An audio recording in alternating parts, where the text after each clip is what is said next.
Olá, boa tarde. Eu me chamo Ramon Diego Souza Soares. Eu estou aqui hoje, dia 27 de fevereiro, às 14 e alguma coisa, no IFCE, Instituto de Educação, Ciência e Tecnologia do Ceará, dentro do amparado do Departamento de Artes, né, na Casa de Artes, no Espaço Zen, dentro da Semana de Boas-Vindas. Lembrando que a gente está aqui lançando o livro Estratégias para Vencer a Morte Social, que é a minha dissertação de mestrado, cuja eu fiz aqui no IFCE também no programa de pós-graduação em artes, que a coordenadora é a professora doutora Lourdes Macena.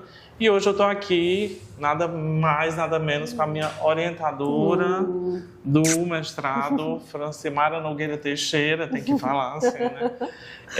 E a gente vai falar um pouquinho sobre esse livro, sobre esse processo de escrita, sobre esse processo de escrita criativa, né?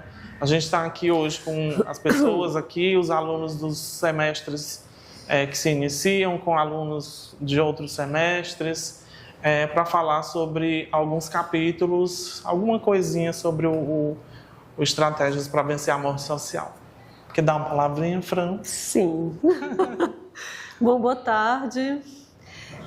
Eu estou super feliz, assim, para a gente que é professora, né, quando chega nesse momento de ver a pesquisa, além de concluída, né, divulgada, premiada e divulgada assim, para o público em geral, saindo da biblioteca, né, saindo do ambiente acadêmico mais propriamente dito e ganhando esse campo. Isso me deixa particularmente muito feliz.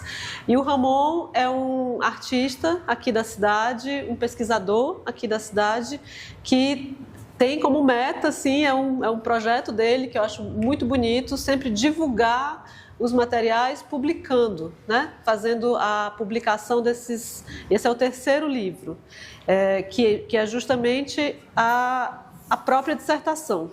Deixa eu só ver se eu fico aqui ou fico mais perto para cá. É porque eu não estou vendo parte do público, aí fico um pouco inquieta. E a gente trabalhou nisso aqui como uma pesquisa de mestrado, né? O Ramon dá entrada no mestrado com um projeto. O projeto já é muito parecido com o que se torna a pesquisa, mas ela ganha um fôlego, eu acredito, muito a partir da dimensão metodológica, né? Do trabalho com a autoficção e com a escrita performativa, que a gente chama de escrita performativa. Então, nesse livro, que é a própria dissertação, assim, praticamente idêntica à dissertação, o que é muito legal da gente ver uma publicação que ganha essa forma fora, né, como eu falei, dos muros acadêmicos, né, e a própria dissertação trazida, a gente, curiosamente, não tem uma dissertação muito formal, como são as que a gente conhece, que o primeiro capítulo é mais conceitual, o segundo capítulo já vai trazer uma dimensão do campo, uma análise, e um terceiro mais conclusivo. Nesse trabalho do Ramon, a gente ousou, justamente pela ideia da escrita performativa, da pesquisa performativa, começar com as escritas. Então, a pesquisa do Ramon inverte um pouco essa ideia de que a escrita criativa vai como anexo, ou vai como no final do trabalho, e ela inicia. Então, a gente inicia lendo um texto que não é um texto com autores citados e comentados, mas sim a própria escrita do artista pesquisador, né? No caso o Ramon. E essa escrita ela é autoficcional. Então a gente cruza aí o entendimento de que é possível fazer pesquisa em artes, começando com a voz autoral do artista numa escrita criativa, primeiro trazendo esse bloco de textos, são 4 textos, e depois os programas performativos, como foi que ele criou determinadas intervenções, ações na cidade, também todas ligadas à pesquisa. E aí, sim, vão vir o momento de articular isso teoricamente com os autores que estão dando sustentação à pesquisa. Então, a gente faz um caminho meio invertido, né? E, ao mesmo tempo, eu acho muito convidativo, porque a gente já entra direto na escrita, e essa escrita, ela convoca a atenção para elementos e conceitos que vão ser trabalhados mais na frente. Então, quando a gente chega na discussão teórica, a gente já tem muitos exemplos disso, vamos dizer assim, a partir da escrita e dos programas performativos. São 4 escritas, 3 programas performativos. A experiência do Ramon como ativista, né? Como ativista está muito clara aqui, com os depoimentos, os testemunhos de vários outros colaboradores. Eu acredito que são mais que sujeitos de pesquisa, são colaboradores da sua pesquisa. E a publicação traz as imagens também, traz, além do que uma capa super bonita, super ousada e bonita, corajosa, mais que ousada, e bonita. E no final, claro, as referências, enfim, a gente tem também acesso, a partir da pesquisa do Ramon, as referências que ele traz, e aí há um mundo de outras possibilidades de articulação. Então, assim, eu fico realmente muito feliz, acho que vocês vão adorar essa leitura, porque ela é uma escrita dramatúrgica, eu acho, né, que tem um potencial dramatúrgico muito interessante. O Ramon escreve meio que, desde as primeiras performances, né, que ele performa com o sangue, ele escreve também com a carne, com o sangue, tem uma força, uma vontade de estar ali e de articular isso, especialmente no primeiro texto, com uma dimensão religiosa, profanando um pouco essa dimensão religiosa a partir de uma escrita que eu posso dizer erótica ou sensual, ou explícita até, pornográfica, explícita e tal. E eu queria ler um pedacinho, só para vocês entenderem como é que ele articula isso e também para ficarem mais interessados em continuar a leitura. Pode ser? Uhum. Então vamos lá. É só o finalzinho. Eu falei, né? São 4 escritas iniciais que já fazem essa inversão. Então o primeiro capítulo não é um capítulo de conceitos, é um capítulo já com a criação. São 4: suplício, sauna seca, sauna a vapor, testículo em misericórdia, bio ressurrecto e a cura. Eu queria ler só o finalzinho da primeira escrita, que é suplício, sauna seca, sauna a vapor. Vamos lá. Somos fadados a desistir desde cedo de nossos desejos pelos desejos de outros. Continuamos sendo apedrejados em praça pública. Muitos de nós andamos desistindo de ser quem somos. E é essa a diferença que nos separa. É essa a dificuldade que nos remete à estranheza de outros dos teus filhos heteronormativos, Pai. Nos unifica, Senhor. Nos coloca em meio à ágora para termos voz e pararmos de sermos silenciados. Deus Pai Todo-Poderoso, tem misericórdia, tem compaixão de nós, porque se existe inferno, é aqui. Por ora, ardemos no fogo da ira que dizem que tu tens, mas sabemos que tu não tens. Deus Pai, abranda nosso sofrimento e faz com que sejamos livres e possamos gozar de plenos direitos espirituais, carnais e sociais de nossa sexualidade livre. Porque não existe nada melhor do que a liberdade. Mas foram criadas divisões com o teu nome e desde então continuamos cativos. Deus Pai Todo-Poderoso, tem misericórdia de nós e do mundo inteiro. Eu acho incrível essa escrita. Quando apareceu para mim pela primeira vez, veio num jorro, assim, né? E eu disse, Ramon, vamos apostar nesse caminho, que esse caminho da escrita que mistura um texto contemporâneo, cotidiano, com um pedido, com uma oração, com um lamento e com uma articulação sensual, erótica, vamos dizer assim, muito atraente da escrita, e também de denúncia, de ativismo. Foi o que disse assim, vamos apostar nessa escrita como um começo, e depois a gente vai trazendo os autores e vai cumprindo toda vamos dizer assim, a sequência necessária da pesquisa rigorosa, acadêmica, que ele também faz. Então, além da escrita criativa, do programa performativo, que faz com que outros artistas possam entender as intervenções que o Ramon fez e repetir, se for o caso, porque elas estão descritas de uma forma programática, ou seja, eu posso entender mais ou menos como foi feita a performance e repeti-la, né? Fazer o reenact, que a gente chama na performance, e depois conhecer também esses autores e artistas como o Félix Gonzalez, a Linga Acácio, que o Ramon também traz. Linga é um artista cearense, que também traz obras e discute sobre isso também, né? Fazendo também da obra artística teoria, vamos dizer assim, discussão teórica, né? Você traz isso como elemento teórico também. Então é isso, boa leitura, recomendo, super recomendo, sou suspeita porque acredito muito nesse tipo de escrita.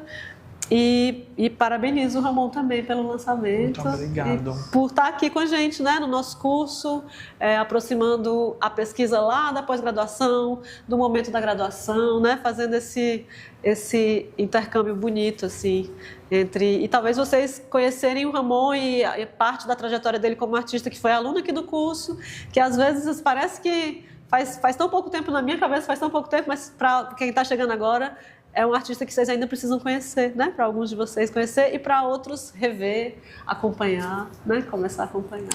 Viu? Obrigado. Obrigada também. Obrigado. Parabéns. Beijo, querido. A pergunta é como você chegou nesse título, né, para o seu subtópico chamado Testículo em Misericórdia. O capítulo, o subtítulo, subitem, enfim, Suplício, Sauna Seca, Sauna a Vapor, ele é muito pesado, assim. Muito pesado mesmo. Parece assim um Carandiru de filme e livro mesmo, né? Do Drauzio Varela. E aí eu digo, cara, tá muito pesado. Eu digo, Fran, tá muito pesado. Isso aqui tá assim, boca do lixo mesmo. E aí ela disse, faz alguma coisa que dê um contraste nisso, assim. E aí eu fiz o inverso. Eu sou uma pessoa homossexual, vivendo com HIV, há 17 anos, em 19 de maio de 2026, agora. E eu passei dos 22 aos 30 anos, até chegar aqui nessa sala, a minha memória afetiva dessa sala é absurda, assim. Sem falar sobre HIV, só com a família e alguns amigos, e olhe lá, era uma coisa muito restrita. Não falava mesmo. E onde foi que todo ser humano tem uma válvula de escape? Seja na oração, seja na sexualidade. E essa sexualidade foi muito marginalizada, porque, veja, se eu não falo sobre o vírus, quiçá sobre a minha sexualidade. Então, para falar sobre o testículo misericórdia, eu vou dar uma palavrinha sobre a sauna seca. Mas podem perguntar também sobre a sauna seca. Imagine você, para namorar, para transar, ter que ir num lugar sujo, que tem rato, que tem bosta, que tem esperma, que tem cuspe, saliva, né? Que fede a cocô mesmo humano, excremento humano, e toda vida que você quer ter relação com alguém, a sua cabeça fica condicionada a esse lugar, porque esse lugar é escuro, ninguém se conhece, ninguém tem a responsabilidade de criar vínculo afetivo, e aí, por isso que é um suplício entrar dentro de uma sauna. Para mim, essa é a minha opinião sobre a minha vivência. A opinião de outras pessoas deve ser outra, deve ser legal, deve ser massa. Para mim, que vivo com HIV, eu não tenho outra alternativa. Pelo menos não tive, né? Até chegar nessas conclusões aqui. Até no começo do livro, eu escrevi um negócio aqui para ninguém vir em cima de mim, porque eu já estava com medo, assim. Este livro é baseado nas minhas percepções e vivências. É uma autoficção.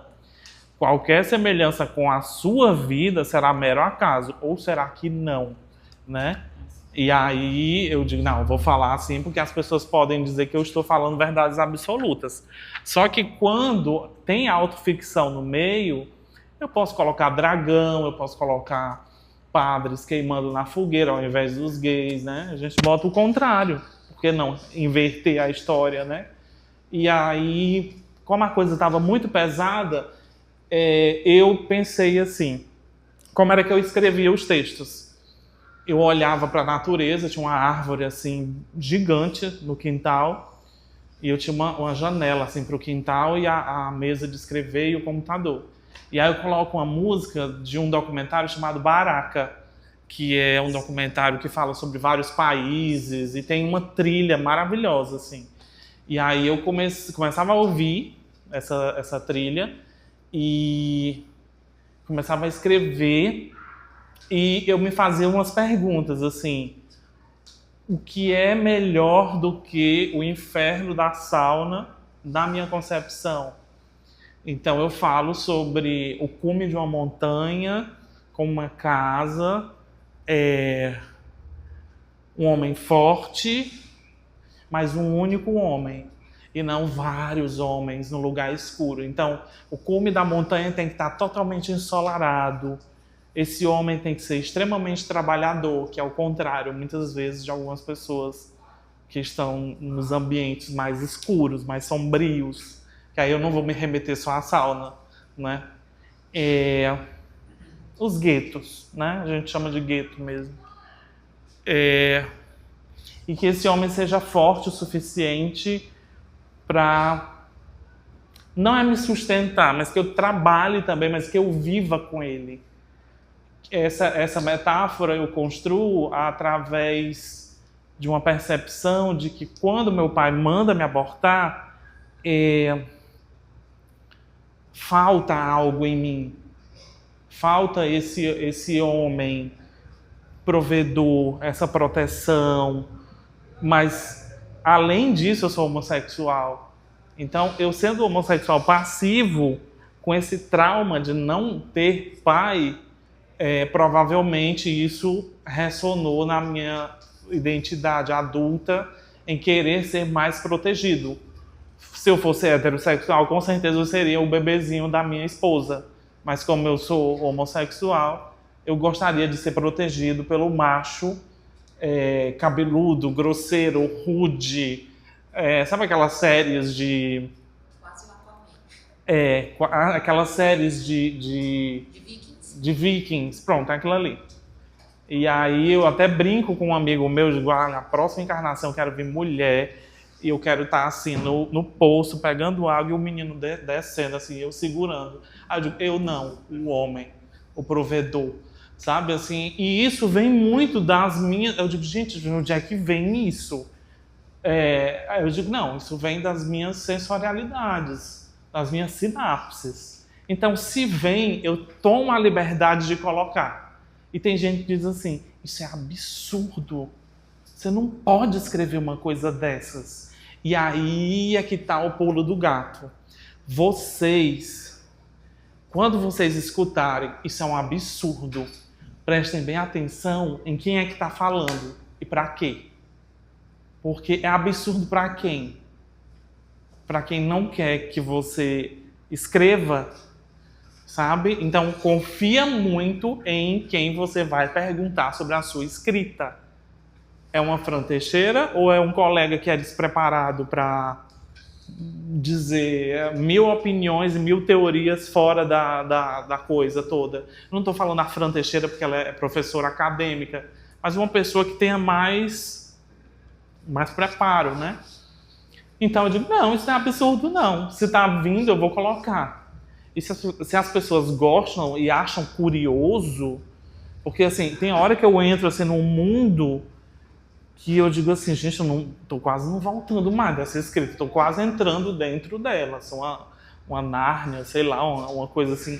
E é muito gostoso viver isso. Talvez o meu cérebro ele vibre muito com isso, assim, dá uma alegria de entender que eu posso estar em outras realidades. E a literatura, sendo ela teatro, porque teatro também começa pela literatura, né? Ela é muito boa para mim, porque eu percebo que eu posso estar assim numa pior, passando numa esquina assim triste, mas aquilo pode ser teatro, aquilo pode ser livro, aquilo pode ser tudo, aquilo pode ser arte. Transforma teu sofrimento em arte e vê o que é que dá. Entende? Mas não deixa que o sofrimento tome de conta da arte. Borra esse sofrimento, deixa ele borrado, deixa ele sem motivo, consome ele, vive ele, exaure ele, vive ele no corpo, vive ele na alma, na sensorialidade maior. E talvez esse problema até saia de você, mas para isso, saúde mental em dia, tá? Porque eu vivo em terapia, né? Então, eu estou num ambiente controlado ali, né? É isso. Passa o microfone para ele, por gentileza. É ali o... Tô muito... Pra quem é? Boa tarde. Boa tarde. Você poderia falar um pouco mais sobre esse experimento seu chamado Corpo Dócil e como ele foi importante para a construção da sua obra? Pronto, o Corpo Dócil já é um espetáculo, né, que aconteceu e tal, mas o Corpo Dócil que eu me interesso pelo Foucault é dócil, tudo aquilo que pode ser domesticado, docilizado, né? O Foucault já começa com essa definição, né? E aí eu digo assim, só que eu não me tocava, eu não conseguia enxergar o outro pelo viés do meu problema, que era tão grande. Então eu não conseguia enxergar a dor dos outros. Eu não conseguia enxergar, por exemplo, a dor de outra pessoa positiva para HIV no começo das minhas escritas. É por isso que eu tinha já o entendimento de querer não escrever sobre mim. Porque eu sabia que eu tinha muito essa natureza de, por exemplo, quando eu tive o diagnóstico de HIV, eu queria que os carros da avenida parassem para chorar comigo. Essa era a minha sensação. E é muito louco isso. E aí, o corpo dócil que eu falo nesse livro é esse corpo que é treinado, é treinado mesmo. A gente é treinado a obedecer regras, instituições, né? Se a gente estudar decolonialidade, a gente vai ver que a universidade ainda está no formato colonialista, né?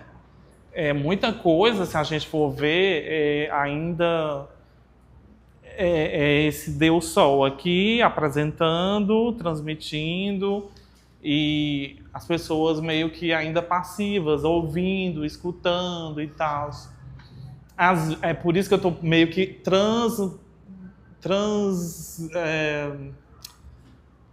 mudando, vou falar uma coisa mais simples, mudando para performance. Porque, não sei, o teatro para mim tem vida ainda no meu corpo. A literatura é legal, mas a performance ela já é mais carregada de símbolos, signos. E para mim isso é mega desdocilizador, desdocilizante. E o corpo dócil, quanto mais eu vou falar sobre dócil, mais eu me desdocilizo.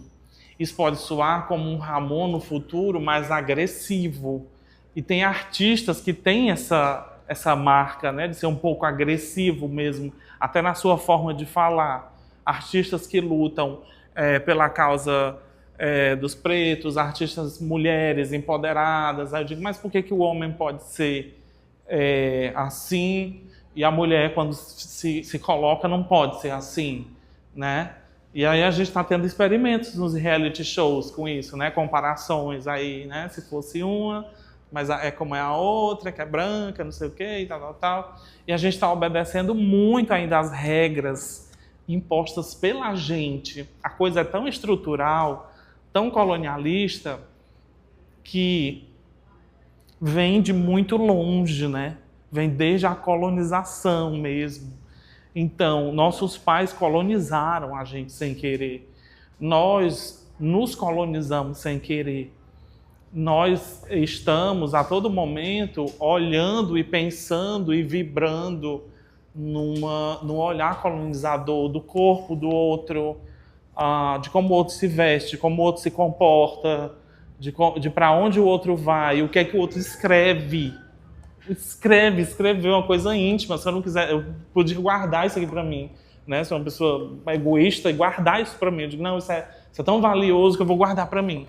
Deixa os meus diários, as minhas coisas. E, no entanto, eu resolvo colocar. Mas tem um preço. Abrir a sua vida para a sociedade é muito pesado. muito pesado mesmo, assim. E às vezes eu fico um pouco exausto, porque eu não consigo desdocilizar o outro e também nem é a minha intenção, porque aí eu vou estar na posição de colonizador também. Mas eu acho que a gente pode desdocilizar juntos. Juntos, acho que a coisa funciona. Se a gente estiver na mesma frequência, na mesma sintonia, sim. Obrigado.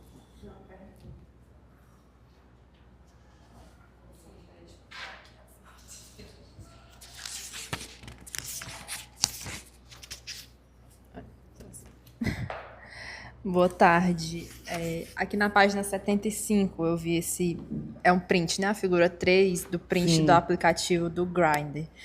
Aí eu queria perguntar se essas perguntas estão lá, né, no aplicativo para serem respondidas. Só para você explicar um pouco do que se trata esse print, né? Para eu entender melhor. E... se você usa, né, esse tipo de aplicativo e como é a vivência de ser uma pessoa vivendo com HIV, né, e como é nessas plataformas, né, que a gente sabe que pode ser locais de muito acolhimento, né, que a gente pode encontrar pessoas muito interessantes, mas também podem ser locais bem violentos, né, como a gente sabe. Infelizmente a internet, muita gente acha que é terra de ninguém, né, e podem fazer o que quiserem, né? Mas, enfim, queria que se faça um pouco. O Grindr, e aí eu vou falar a marca mesmo do aplicativo, ele é um aplicativo que tem uma proposta boa, mas ele vaza informações de pessoas soropositivas, inclusive, né? Já estourou aí vários escândalos. Isso aqui não é um Tinder para héteros.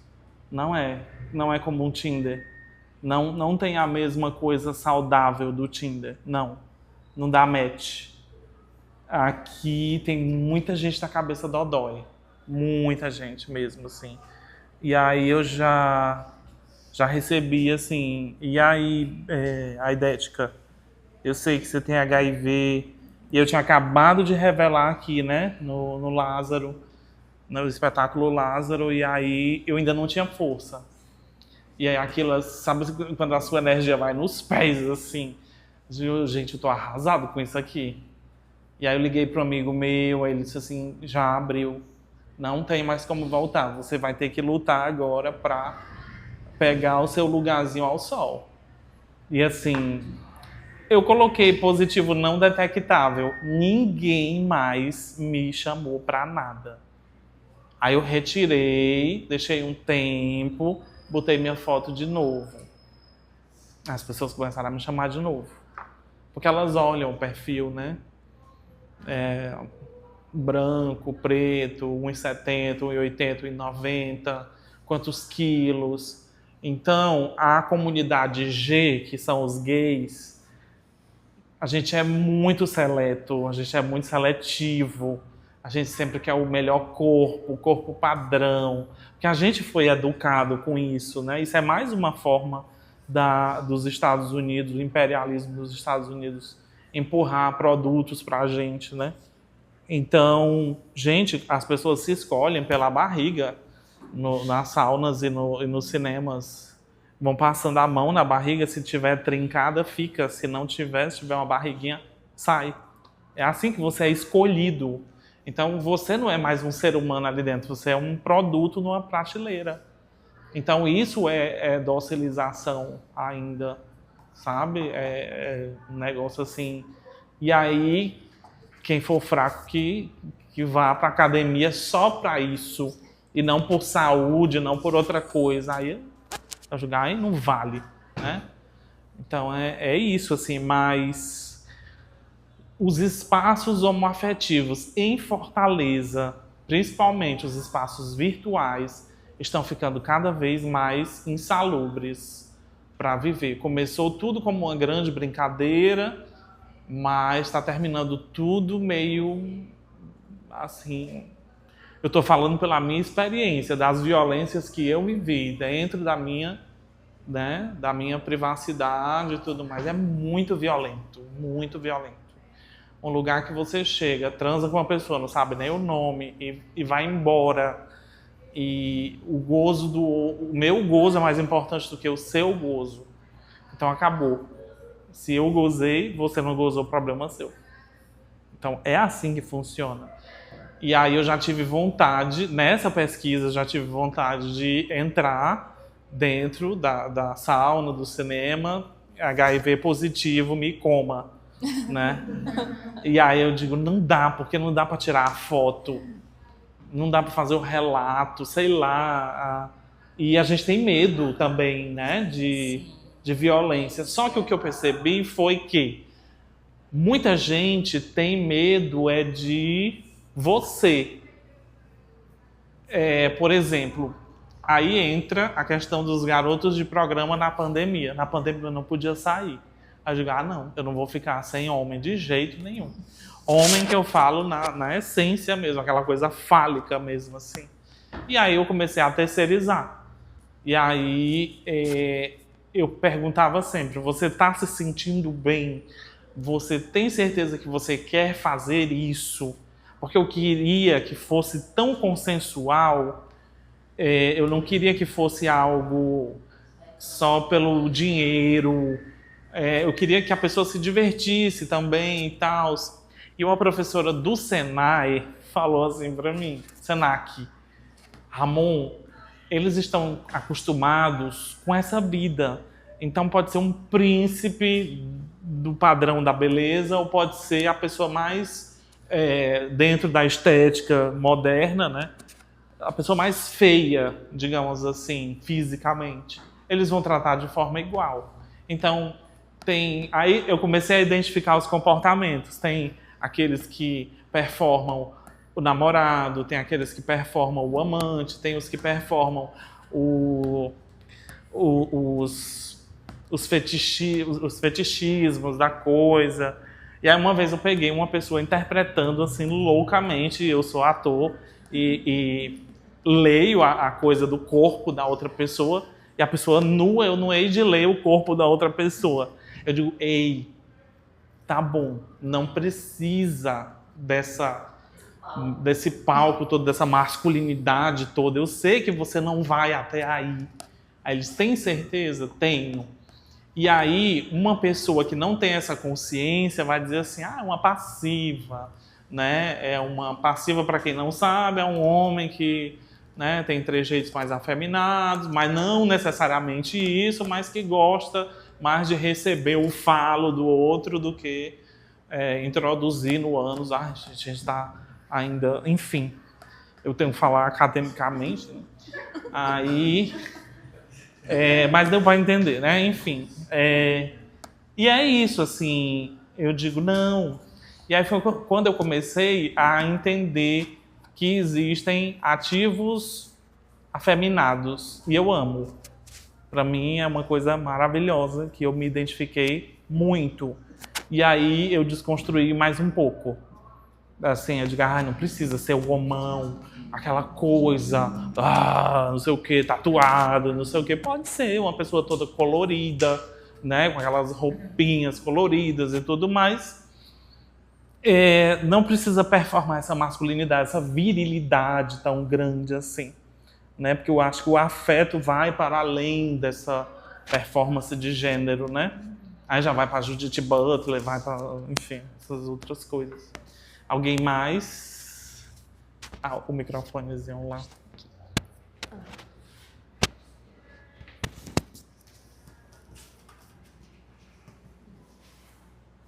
Boa tarde.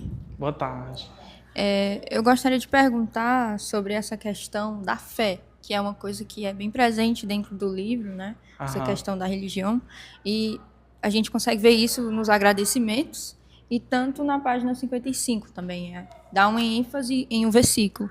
E eu gostaria de entender como é que foi essa questão da fé dentro dessa escrita, porque eu sei que a religião ela é utilizada como forma de violência, de controle social, né?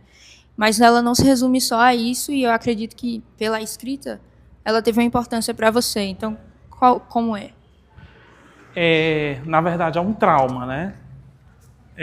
Quando eu me entendo por gente ali com 7 anos de idade, eu pego a fala de um padre na cidade de Itapipoca falando sobre os gays, que todos os homens que se deitam com homens vão para o inferno, né? O inferno, enfim. E aí, gente, vocês estão assinando a frequência, pelo amor de Deus. São 2, tá? Aí, isso me pegou muito na infância. E aí, lá pelos 14 anos, quando eu iniciei a minha vida sexual, eu fiquei assim, pronto, tô no inferno, agora lascou mesmo. Só que eu tive uma vida, antropologicamente falando, muito rica.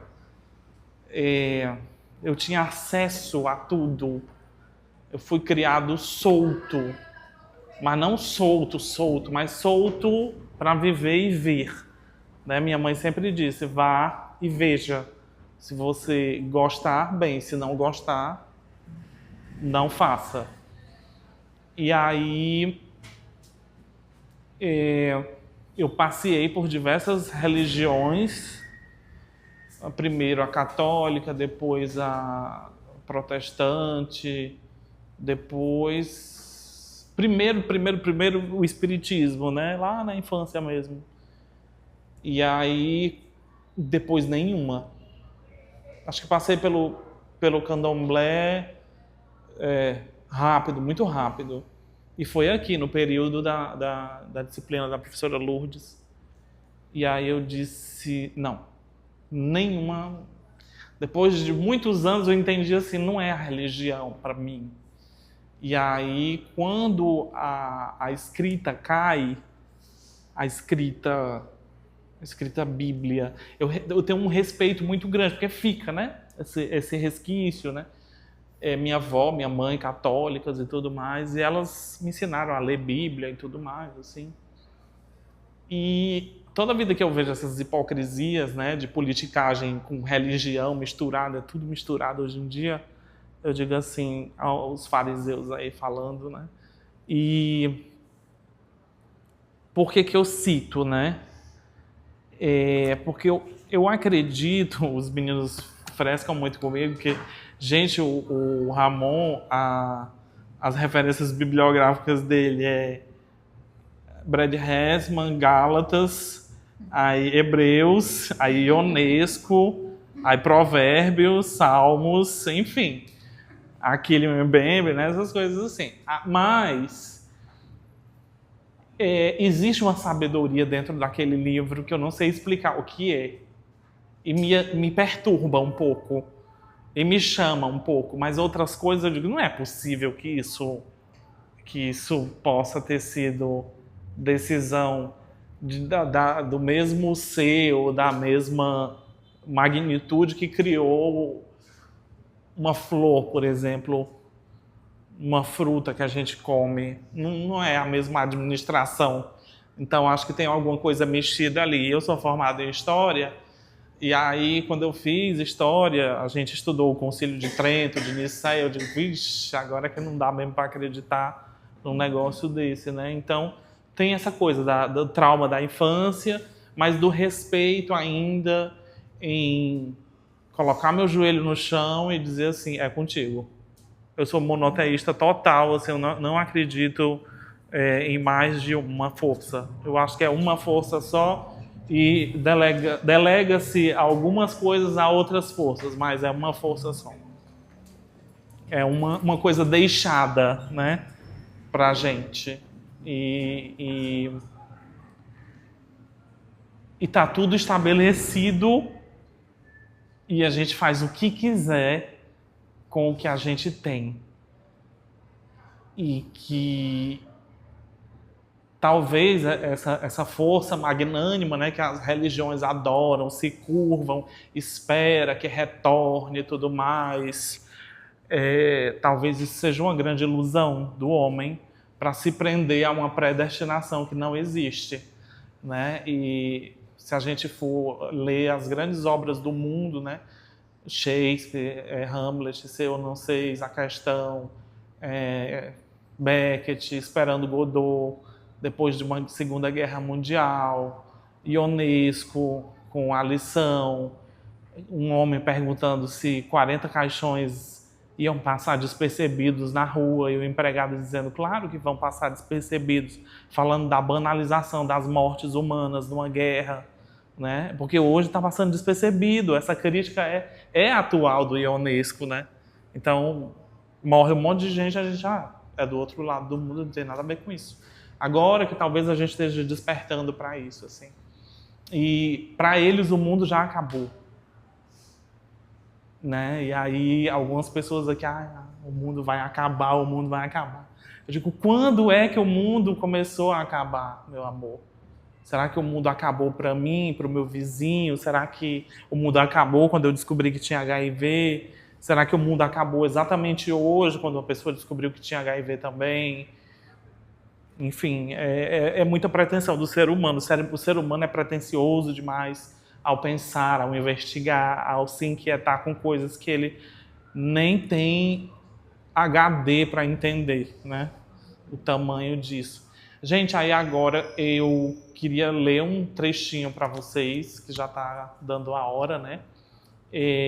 Do texto, do livro. Aí eu queria que vocês...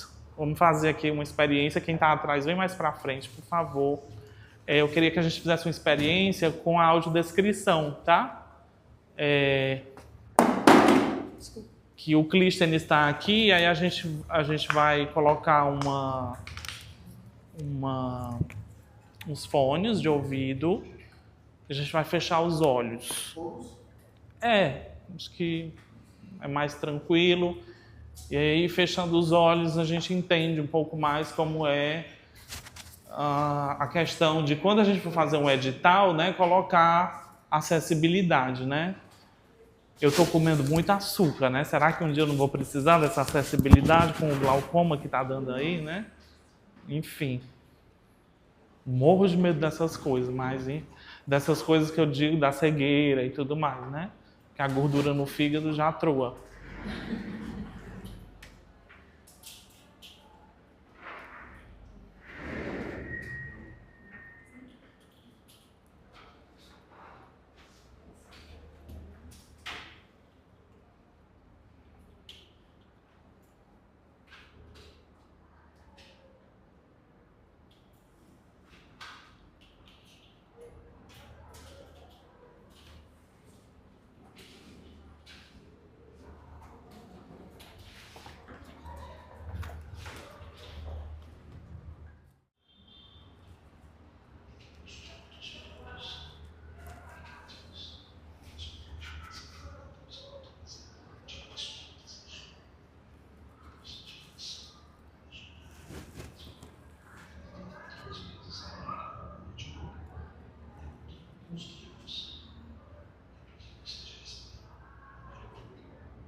Senhor, salva tuas bichas do fogo eterno, do inferno, da homofobia. Nós que aqui habitamos em meio às trevas, em busca de afeto em vida, nós ainda procuramos o amor. Salva o sangue dos teus homossexuais. Nos veste de linho puro, Deus. Nos honra com a tua glória, Pai Celestial. Nós fomos escarnecidos e tivemos que nos trancar aqui onde o sol não pode entrar, onde tudo é efêmero, porém cíclico. A constante busca pelo prazer nos faz escravos de nossas paixões. Cegamos cada vez mais a cada gozo. Nossas roupas foram guardadas. Estamos nus, olhando uns para os outros.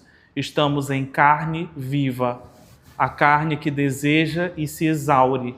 Nosso espírito anda machucado, nossa honra foi manchada com a falta de amor. Estamos enfermos das paixões mundanas. Estende, Senhor Deus Pai, um faixo de luz sobre as nossas consciências. Tira-nos daqui, Deus de misericórdia, nós os ativos, os passivos e os versáteis. Nós que estamos sozinhos nos masturbando em cabines individuais, porque aqui ninguém desejou mais o nosso corpo. Aqui é quente e frio. Muitos estão embriagados pelo desgosto. Outros ainda conseguem se divertir em meio ao caos. É que acabaram de chegar. Mãos nos tocam em meio à escuridão. Somos selecionados pelas formas de nossas carnes. Estamos nos devorando como fogo. Tem zonas deste lugar onde as brasas de fogo ardem com mais intensidade. Colocamos a boca nos membros uns dos outros.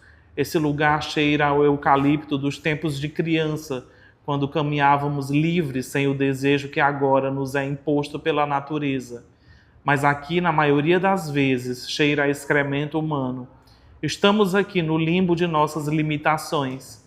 Não conseguimos amar, por mais que tentemos. Alguns dançam com substâncias alucinógenas rodando em seus cérebros. Estamos encaixados uns nos outros pelo pênis e pelo ânus. Não falamos quase nada, não há o que falar. Não somos como os teus filhos heterossexuais que foram agraciados com o dom da aceitação, que podem se beijar à luz do dia, que podem literalmente se casar nas tuas igrejas com a bênção dos teus ungidos. Deus, tem misericórdia, tem compaixão, clemência. Rodamos mais de 100 vezes pelo mesmo lugar. Nos ofendemos, nos sentimos mal em meio à solidão que reside em nossas almas. Não é escolha ficar aqui dentro, Deus. Não fui aceito na mesa da ceia. Fiquei triste. Caminhei por estradas vazias até chegar aqui e me ofereceram o vinho do sexo, um sexo triste, doentio, leviano, cheio de vulgaridades, mas tive que aceitar, pois neste mundo foi o único que me foi ofertado. Senhor, Senhor, me salva daqui, estou com frio, meu rosto está coberto com as minhas mãos, estou em desespero, não sei o que vim fazer aqui. O primeiro gozo foi renovador, mas os outros foram infernais, viciantes. Não era mel, era o fel amargo da boca do outro que eu estava provando. Todos aqui estão tristes por terem que se dirigir a estas terras. São milhares de homens teus, meu Pai, são milhares de almas vagando por corredores insaciáveis em busca de algo que nem eles mesmos sabem o que é. Estou cansado de vagar em busca do amor.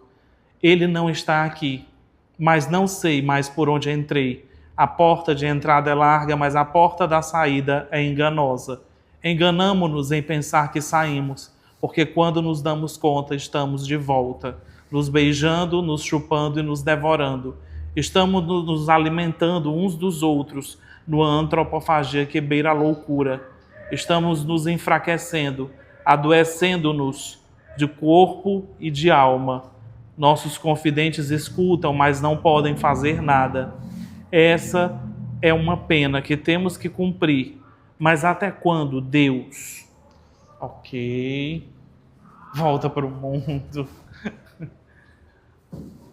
Eu não sei se dá para mergulhar, né? Pode abrir, gente, o olho. Eu não sei se dá para mergulhar em algo. Eu mergulhei dentro de mim o mais profundo que eu poderia. Eu passei do mestrado a tomar mais uma medicaçãozinha, né, para a cabeça. Chegou uma época em que as medicações não serviram mais. Algumas medicações, né, não é só HIV. Aqui na introdução vocês vão ver o nome dos remédios e tudo mais. É uma autoficção quase autobiográfica, né, mas ainda é autoficção. Porque não dá para viver algumas coisas que estão aqui, mas ao mesmo tempo dá, né? Então, é entender que homens são frágeis, que nem tudo implica que não só as mulheres sofrem com o machismo, na verdade, né? Que nós, homens, também sofremos com o machismo. Porque o machismo é do termo macho, mas não afeta só mulheres, afeta aos homens também. E é muito pesado. E entendendo isso, mesmo sendo machista, né, em desconstrução, sempre, dá para entender o quanto a sociedade, o estado do Ceará ainda é machista com os seus gays, né, os seus homossexuais, lésbicas, trans, travestis, enfim, gênero fluido, enfim. E o quanto a cabecinha da gente fica bagunçada com tudo isso. Né? E quem tem filho, quem tem sobrinho, quem tem afilhado, sabe que estão nascendo novas mãozinhas quebradas, como a gente fala, né? Novas asinhas quebradas. Como disse o Pedro Lemebel, um ativista chileno dos direitos das pessoas vivendo com HIV também. E essas asinhas quebradas, o que vai ser delas? Se nós, que dos anos 90 aguentamos tudo isso, mas estamos resistindo pelo menos com medicação para pânico, ansiedade, burnout, muitos de nós nos descobrindo com autismo, né, agora, e entendendo que não era só sexualidade, era uma série de outras questões mentais também, né? Então é isso, eu acho que está lançado Secult-CE, o livro Estratégias para Vencer a Morte Social. O nome desse livro é exatamente isso. É para eu vencer a morte social, a minha morte social. Mas está liberado para quem quiser escrever um livro com o mesmo título na sua respectiva luta. Estratégia para vencer a morte social no âmbito outro, qualquer outro que seja. Entende? Porque a gente tem que desenvolver essas estratégias. E aí eu gostaria de chamar, né, duas pessoas maravilhosinhas. Não tem como fugir, vem cá.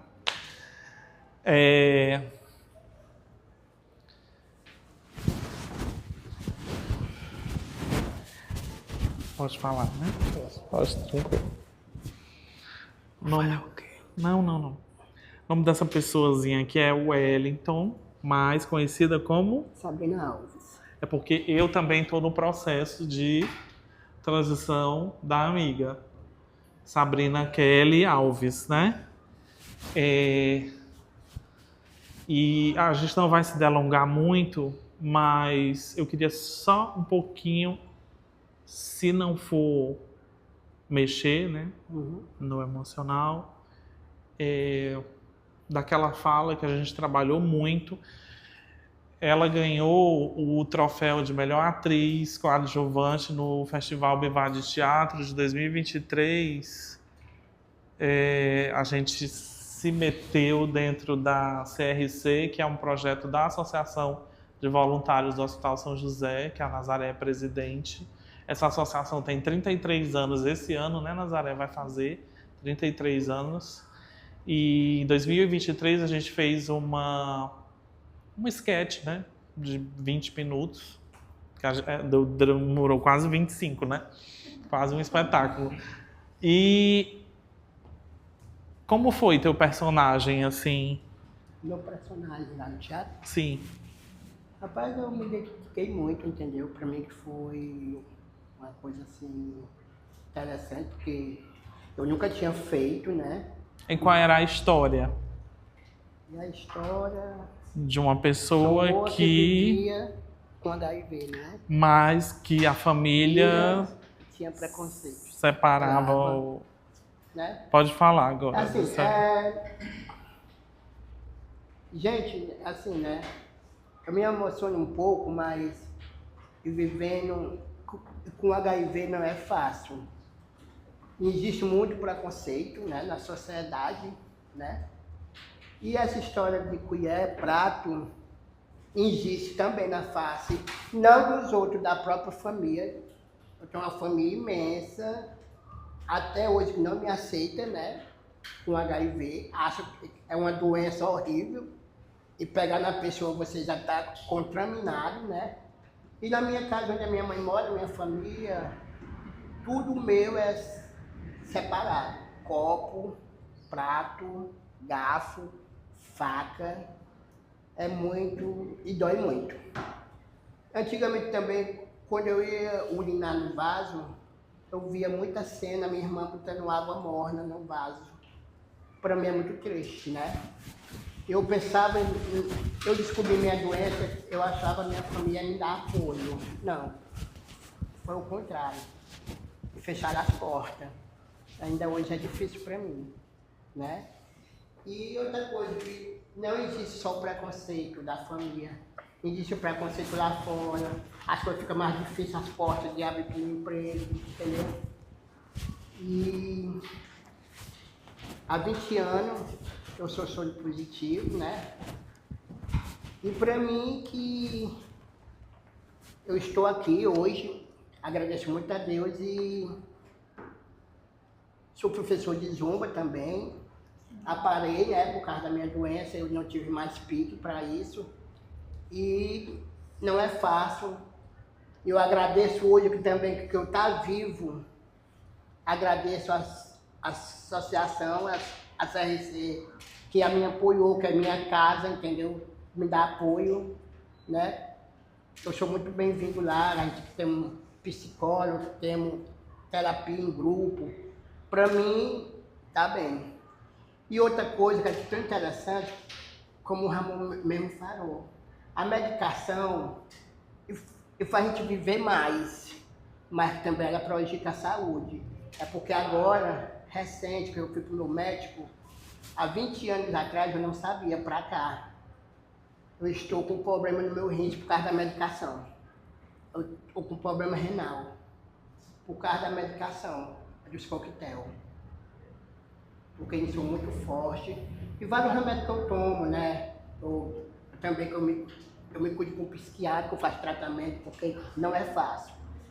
E a gente nunca esquece esse problema do HIV, que sempre tá lá o HIV, os pessoal jogando pedra, que você... Mas graças a Deus, para mim, que eu não tenho um problema com isso. Eu já dei entrevista no Canal 5, eu já dei entrevista no Nasce Junho, a minha cirurgia é aberta. O povo que quiser falar aqui de mim, se lasque e se fode, porque eu não estou nem aí. É aberta, importante sou eu estou aqui vivendo, estou com 54 anos, no dia 5 agora de março vou completar 55. Agradeço muito a Deus eu estar aqui, né, é convidado. Agradeço também a Nazaré, né, que é por esse apoio maravilhoso que nós temos na nossa casa. É porque é a minha casa lá. O mais vinculado que é a minha própria família, né? E agradeço também o esforço do Ramon. Eu aprendi muita coisa com ele, graças a Deus, agradeço. É isso que eu quero dizer para vocês. Mas é muito difícil, gente, não é fácil. É difícil. Deixa eu te mostrar uma coisa aqui. Acho que tu não tinha visto ainda, né? Não. Aqui a gente fez uma performance chamada Apesar de, onde a gente convidava pessoas de fora, né? Artistas, amigos e tal. E não podia falar de HIV dentro da CRC, a Casa de Retaguarda Clínica. A gente tinha que falar sobre profissões, sobre espiritualidade, sobre qualquer outra coisa. Porque, assim, eu cheguei a uma ideia de, extraterrestres, um exemplo, né? O que os extraterrestres fazem 3 horas da tarde? É só à noite, né? É só à noite que eles aparecem, aquele mistério, né? O fantástico, aquela coisa. Então, o Ricardo, ele lia a sorte das pessoas pela mão. A Ludmilla, né? Hoje a Ludmilla vende o din-din chibata do negão, xereca de mel e gin gay, né? Que, na verdade, são din-dins alcoólicos de vodka com morango, chocolate, né? E aí temos... ele está aqui, então. Temos o José, que trouxe o salão de estética dele lá na associação. E aí a gente disse, aí o pessoal, mas o HIV... Não pode falar nada disso. Seu Pedro, que trazia o artesanato dele com quenga de coco, fazendo bule, xícara. Deixa eu ver... A Sabrina fazendo a zumba, a aula de zumba. No dia, a gente não tinha dimensão do peso histórico que isso poderia ter. E aí, quando a gente vai agregando isso a um mestrado, aí depois vira livro, aí depois a gente vira história. História de um tempo em que nós dois podemos nos curar. Hoje a gente se cura diariamente, metaforicamente, mas daqui a um tempo a gente pode estar curado, né, objetivamente, né? E aqui, a louca, fazendo a piranha do banheiro, performando os homens que fazem banheirão na cidade de Fortaleza. Aí passava uma matéria da Isis Cidade, daqueles programas policiais 190, né? E aí 2 homens são flagrados no banheiro do terminal da Messejana. Aí o pessoal, é uma pouca vergonha, não sei o quê. Aí eu pegava essa cidra e começava a balançar a cidra. E aí eu digo, a polícia vem aí. E era uma loucura, disse, a polícia vem aí. E distribuiu um monte de pirulito colorido, dizendo, né, a diversidade é grande dos pirulitos que se chupam por aí nesses banheiros e tudo mais. E eu li uma tese de doutorado dentro do banheiro. Gente, esse banheiro era tão quente. Era em dezembro, e todo mundo chupando pirulito, mas era um calor. E todo mundo lá dentro, né, era cantando uma música chamada Piranha do Banheiro. Era muito legal, assim. E, por último, aqui, não menos importante, a Associação de Voluntários do Hospital São José, que a gente tem aqui 2 figuras, a Nazaré Salles e a Samara, que é assistente social de lá. Quer fazer uma fala sobre os projetos de lá? Vamos lá. Vem cá, pode ir. Obrigado, viu? Vou te ajudar um pouco, porque a gente já... Vou tentar eu falo... 2 pessoas que falam bem pouquinho, eu e a Nazaré. Aí... Quando se encontra, quando tá no telefone... 5 horas de ligação. Zera a bateria. Gente, mas olha, a associação nasceu em 94, quando só o Hospital São José cuidava. Quando somente o Hospital São José...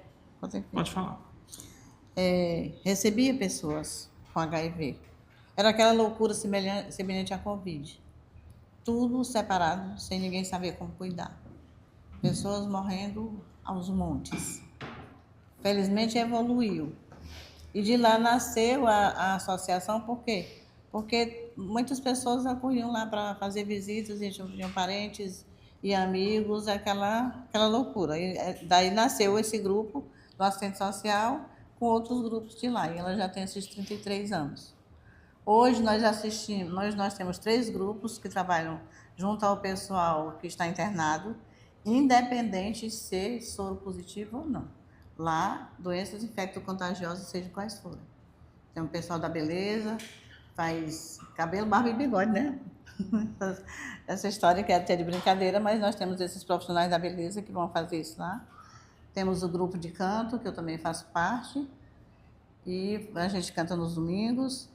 E o pessoal do apoio, que esse dá apoio, faz escuta ativa às pessoas que estão internadas, principalmente aquelas pessoas que são diagnosticadas recentemente, que ficam, inclusive, querendo morrer, querendo se matar.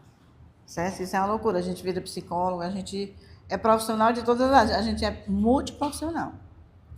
A CRC é um projeto à parte, porque esses 3 são dentro do hospital e a CRC é o depois. Tem um pessoal que está diagnosticado, então já tinha sido antes, tem tratamento, e vai lá de onde o Ramon faz parte ainda, né, Ramon? Ramon. Estamos aqui. Né? O Wellington, como eles dizem, são a casa deles. Nós temos lá profissionais multidisciplinar. Hoje nós temos os residentes, os médicos residentes do hospital, que dão assistência lá. Temos os psicólogos da UFC, nós temos as pessoas fazendo mestrado, tudo nessa casa. Muito poucos pagos.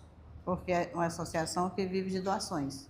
Então, a gente doa, além do amor, dinheiro é o mínimo que se pode fazer. E o país hoje não tem mais tantos programas voltados para determinadas comorbidades, para determinadas doenças. O HIV é um deles. Mas a gente está sobrevivendo, a gente está lutando. E aí, Ramonzinho, eu vou te dizer, quando eu entrei, eu tenho 2 anos que eu sou presidente, é por eleição, de 2 e novamente 2. Eu fui reeleita, porque às vezes a gente é reeleito porque não tem quem vá. Voluntariado é cruel, não é? Eu me reservo esse direito, vou chamar de direito porque eu já sou aposentada há mais de 20 anos, eu era funcionária do Banco do Nordeste, então eu hoje sobrevivo sem precisar. Então, o meu trabalho hoje lá é voluntário, certo?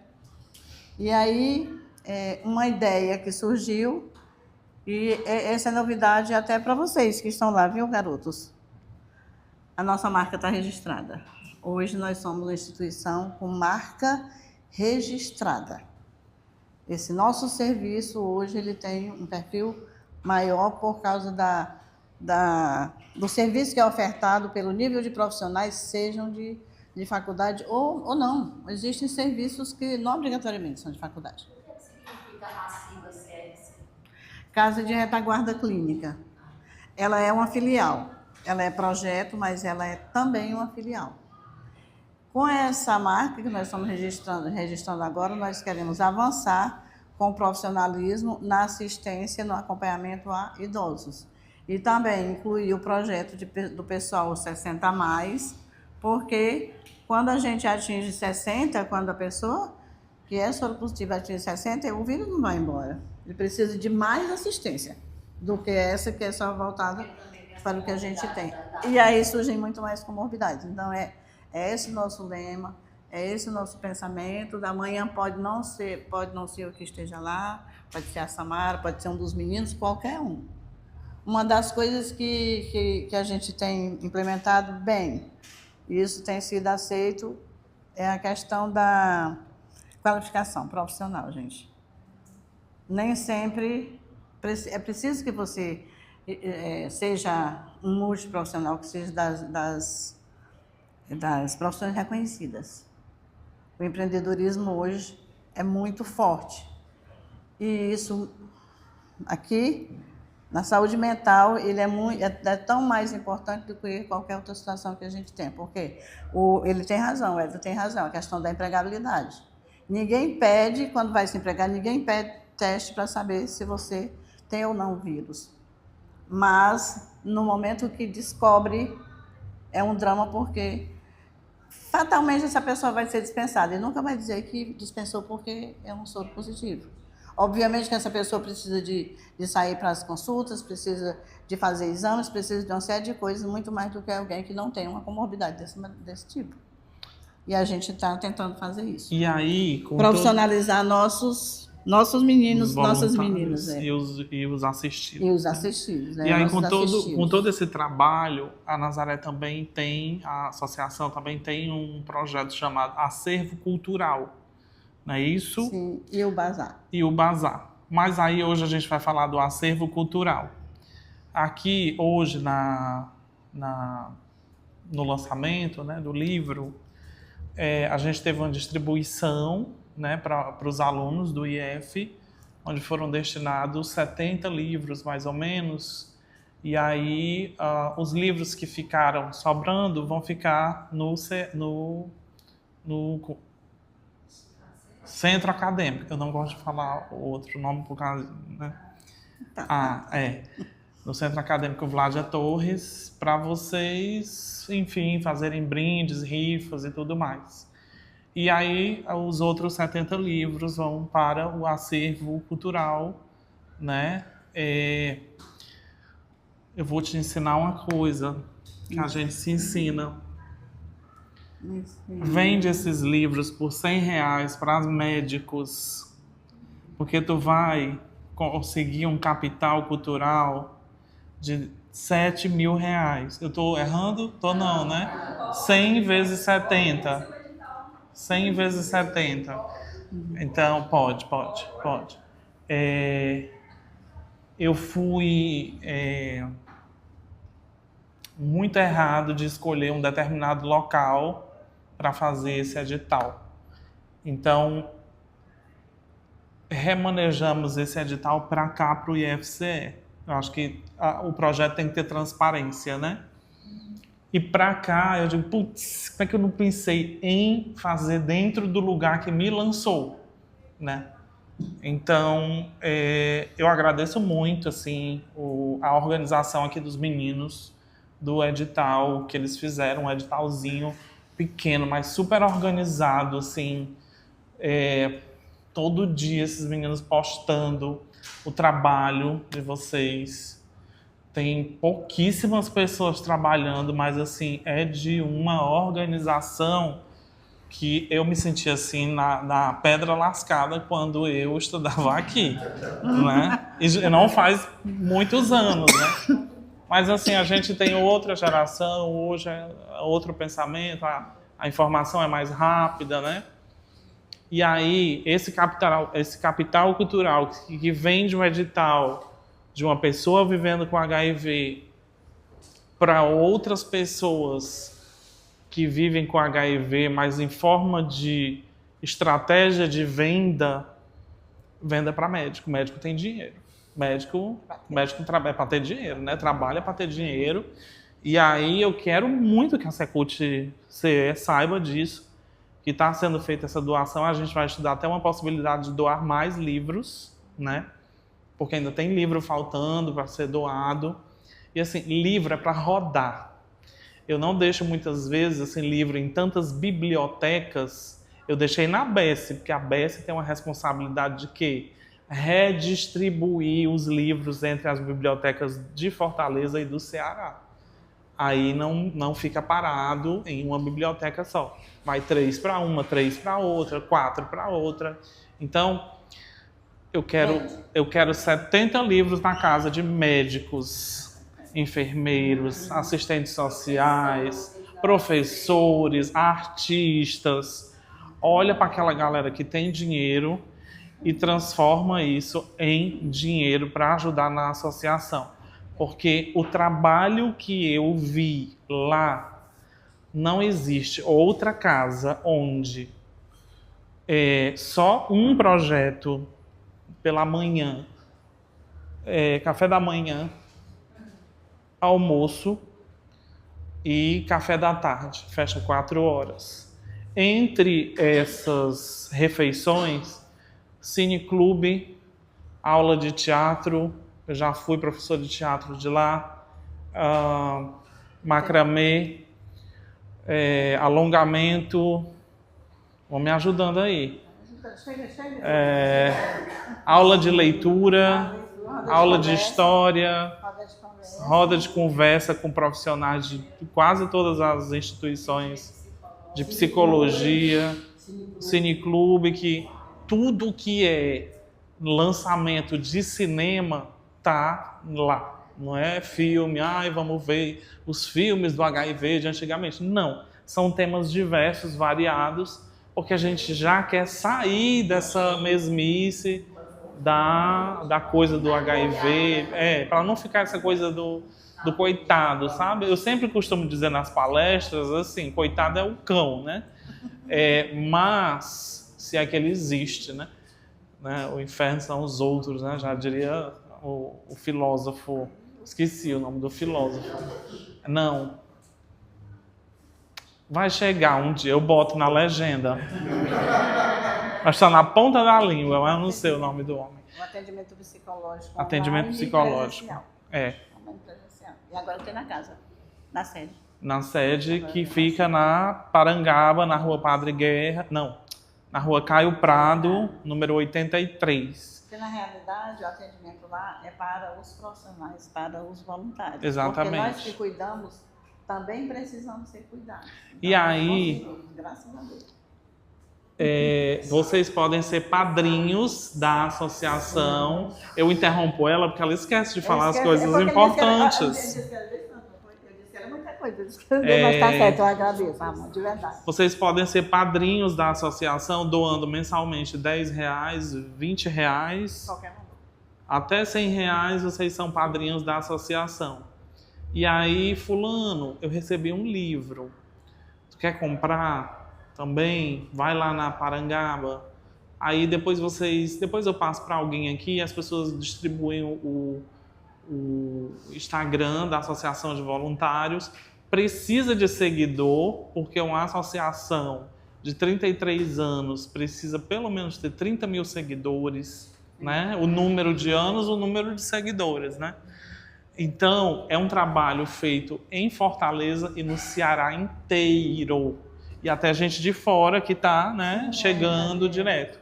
E aí é muito importante o acolhimento. Tem gente que tem o que almoçar, mas vai para lá porque a solidão é grande, entende? Então não é só o alimento, não é só pela comida, é pela solidão. O abandono familiar, o abandono do companheiro, da companheira, o abandono da família, o abandono social e o cuidado de todos os profissionais para essas pessoas não caírem em drogadição. Porque é muito fácil a pessoa começar a ter pensamentos diversos quando tem HIV, principalmente o de não se tratar, porque quer protelar, não vou tomar, que eu estou bem. E aí, infelizmente, os números alarmantes que a gente ainda tem hoje de mortalidade de AIDS, a AIDS é o estado terminal, HIV é o vírus. Por exemplo, eu vivo com o vírus HIV. Então, viver com o vírus HIV é a meta, até a gente arranjar uma vacina e se curar efetivamente. Quem tem AIDS é mais difícil de tratar, porque aí vai ter tuberculose, uma série de outras doenças oportunistas, né? E aí, esse acolhimento de jantar, almoçar junto, inclusive muitos reclamam, né? Só tem segunda-feira agora. Tchau, Sandrinha, só vai ter segunda, porque termina sexta e volta na segunda, né? Às vezes quando é carnaval, né? Aí, é só depois do carnaval agora que a gente se vê. Então a gente sente muito essa solidão das pessoas que vivem lá, né? Eu sou uma pessoa que eu já passei por lá, mas eu sempre tive esse insulto com a vida, assim, e a vida sempre comigo, de dizer, vai ficar só, vou, não. Vai pagar ou não vai? Vou. Melhor do que ficar sozinho. Vai viver com a tua mãe, até porque, né, o imperialismo diz que se você viver com a sua mãe depois dos 30 anos é vagabundagem. E não, né? Você pode viver com a sua mãe, pagar suas contas, as contas da sua mãe, inclusive. E viver com a minha mãe é a minha cura diária. Então, eu descubro as minhas curas. E uma dessas curas foi esse local de acolhimento, né? Então, esse local de acolhimento me fez fazer uma performance. O IFCE, outro local de acolhimento, me fez fazer outra performance. A Fran Teixeira me fez desenhar um monte de realidades que eu nem sabia que existiam na minha cabeça e acabou culminando numa dissertação de mestrado. E com a experiência da graduação, que eu já, velho na estrada já e tudo mais, eu entendi o que era fazer edital cultural. Então, aprendam rápido o que é fazer edital cultural, porque é muito discrepante a ideia de que vocês, como estudantes, não podem fazer edital cultural, porque não tem experiência. Mas experiência se começa fazendo, então vão quebrando a cara, vão fazendo edital, que uma hora chega. É legal fazer edital? É maravilhoso. É legal prestar contas? Não, é insuportável. É horrível, né? É horrível, né? Mas é bom fazer, porque a gente está na cena, nas peças de teatro, nos livros, Mas, enfim, é muito bom estar e ser. É melhor do que ter, sabe? É melhor estar. O Danilo Pinho, que foi o diretor aqui do primeiro trabalho, ele disse, não importa a presença, mas a qualidade da presença. Então, trabalhem para isso, para vocês estarem na qualidade da presença de artistas, Aqui eu coloquei lute como um HIV+, que é o HIV positivo, lute como um artista e tudo mais, mas lute como ser humano. Eu já digo lute como cidadão. Lute, como né? Cidadão. Faça valer a sua cidadania. Desenvolva as suas próprias estratégias para vencer as suas respectivas mortes sociais. Porque assim, vou para casa satisfeito, porque eu achava muito que eu era abraçado no meu trabalho. E eu descobri que eu não só sou abraçado no meu trabalho, como eu abraço também. Sim. Então, demorou muitos anos para eu me identificar como pessoa, de novo. Muita gente disse, você não é ser humano, sem precisar abrir a boca. E isso é muito pesado. E aí, com a ajuda dessas esferas, Instituto Federal, Associação de Voluntários, CRC, aparato familiar, que muita gente não tem, mas que a gente vai lidando com amigos, que é a família que a gente escolhe. Eu acho que essas coisas vão salvando a vida da gente, a gente vai conseguindo ir. E uma hora vocês estarão apresentando o 5º livro de vocês aqui, tranquilamente. É processual, sabe? Assim, ninguém está numa corrida disparada, todo mundo está no seu próprio tempo, né? Então, gente, muito obrigado. Só completando aqui o Tá. acervo. Uhum. Esse acervo cultural que nós temos lá é uma biblioteca de pelo menos 3.000 livros. Ah, vender meu livro de R$5, não, não, nem de jeito nenhum. Nós recebemos doações de usados, tanto livros quanto outros objetos. E diariamente vão pessoas lá buscar livros raros, até que as pessoas pensam que livro passa um tempo, pronto, morre. Isso não é dessa forma. Eu, como bibliotecária, sei que não é assim. Nós temos esse acervo todo lá, esse acervo que ele tem. Então, nós temos também o bazar, nós recebemos bens usados, tem um brechó, né? Nós recebemos, tratamos dessa forma, tem esse brechó. Essa verba que a gente reverte para produtos de higiene que a gente distribui com os pacientes que estão internados no hospital e aqueles que vêm do interior para fazer os exames também.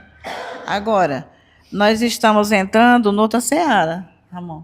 Estamos desenvolvendo numa escola, nós entramos no edital, sabe a história do edital, fomos aprovados e estamos começando novamente, já que o poder público não faz mais, nós agora vamos fazer, tivemos a ousadia de fazer, nós começamos a desenvolver esta semana um projeto que é de um hackathon de prevenção de ISTs. Hackathon é um estudo sobre a prevenção das ISTs. Estamos fazendo isso numa escola de tempo integral e nós temos dois facilitadores que são enfermeiros, que vão passar essas informações para esses alunos e depois vão construir jogos digitais, que daqui a uns dias vocês vão ver esse jogo bombando aí na internet, porque ele vai para o site da nossa instituição. É a nossa forma de incentivar e de informar, né? Antes, na CRC a gente tem um trabalho, no hospital tem outro, agora nós vamos começar, vamos dizer, começando de ré. Vamos tentar ensinar aquilo que não se ensina, informar aquilo que não se informa. Como prevenir as ISTs, as infecções sexualmente transmissíveis, todas. Disso aí vão sair 6 projetos, 6 aplicativos.